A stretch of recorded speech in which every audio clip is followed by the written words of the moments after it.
این بارها وضاحت داده شده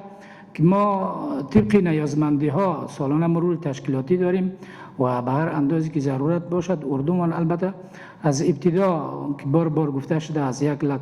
آغاز شده تا 1,50,000 تا 1,70,000 و امسال از 1,80,000 هم بالاتر می رود و آماری که در نظر گرفته شده است تا 2 لک ان شاء الله العزیز چی می رود بالا می رود و به هر اندازی که نیازمندی باشد با مو انداز سالانه اضافه میشه و اگر نیازمندی ها کم میشه خود نیازمندی ها را دیده و همچنین در قسمت سرحدات البته نیروهایی را مشخص شده لیواهایی که اونجا تعبیه هستند جابجا هستند و در سال پیش رو با او تعداد دیگه چیزی اضافه‌ای هم شده در صورت ضرورت از هم اضافه می‌گرده.